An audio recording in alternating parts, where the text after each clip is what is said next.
on this. We're joined now by Gauteng Education MEC Panyaza Lesufi. Ntate Lesufi, thank you so much for joining us. You have over 30,000 pupils that are yet to be placed in schools. Yeah. I know that last year the biggest problem was the grade 1s and 8s. Yeah.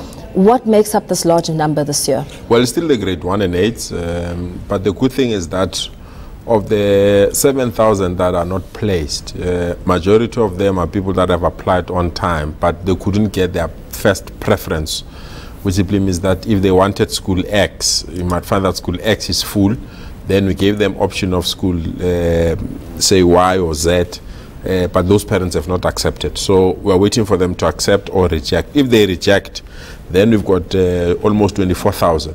That are waiting to snap up those places, and also to open up places where people have either moved out of our province or they accepted other offers from other schools. So we are pleading with parents to say on the 13th and the 14th, that is next week, Saturday and Sunday, we're having an open day. So from 8 o'clock until 5 o'clock, every parent can walk in our decentralized centers. And then by the time they leave that area, they will know whether their child has been placed at school X or Y or Z. So that is why we're pleading with parents to say, assist us to facilitate this process as quickly as possible, so that by the 17th of January, when the schools reopen, every parent can know what kind of school uniform to buy. And what do you say to parents who say, I've applied on time, I wanted school A, and yet I'm unable to get that placement? Just like applying for a credit card at the bank. So the bank will decline on the basis that they cannot afford to give a credit card. It's just the same with us. If the school is full, it's practically impossible for us to add numbers.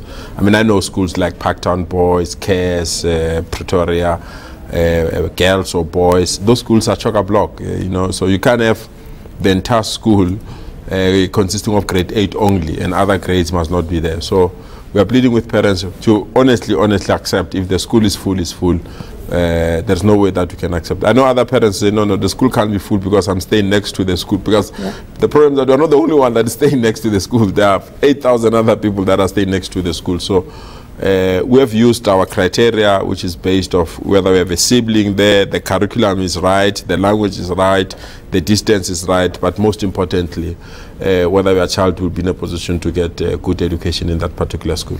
Last year you encountered several problems with schools in the south of Johannesburg, and the big problem was the appointment of a black principal. How are you planning on tackling this this year? We still have a headache with North Gasseg, but I'm quite convinced from next week we've scheduled a series of meetings with community leaders there to attend to that problem. But the issue of Klipspruit West, which is the school that gave us problems, the mere fact that school has underperformed, I hope it will change the attitude of parents and learners around that school, that if it disrupts schooling, the price is heavy, it's very painful to pay, because 53% of those learners have failed matric today. So we have to take the blame, all of us. It's not the community alone, including the department, that we must move swiftly to solve this kind of problems. If they drag, they create problems.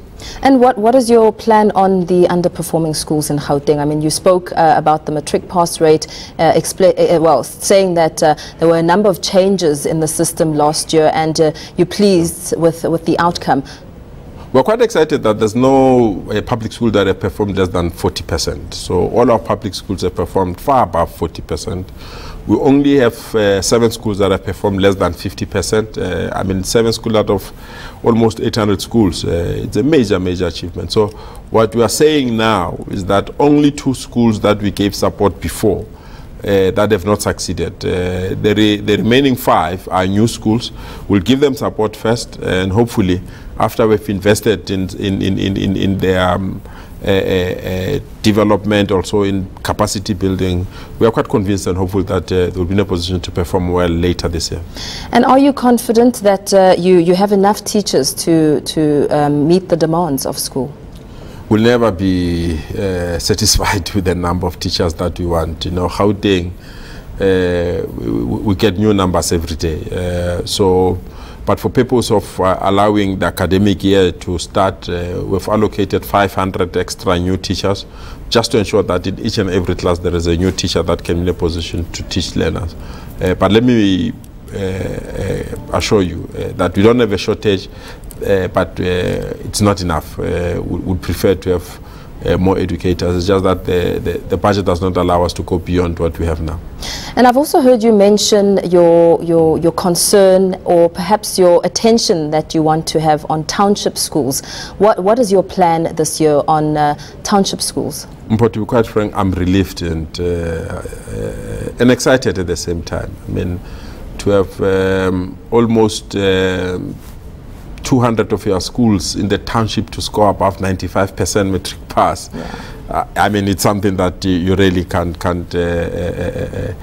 not value. You know, it's something that is very important, because we want to change the mentality that quality education only happens in the suburbs. The reality is that the investment that we've put there in terms of ICT, teacher training, new school buildings, laboratories, libraries, they're starting to yield good dividends.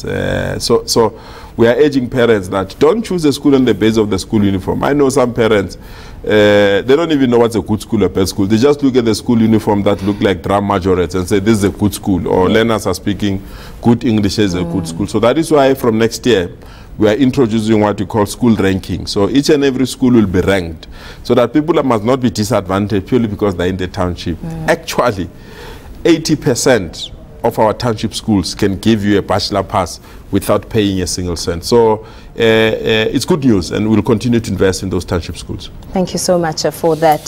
That was Banyaza Lesufi, Gauteng Education MEC, expressing some confidence at the start of the 2018 academic year, saying there are challenges in which are occurring, but really just confident that all his efforts will yield some results.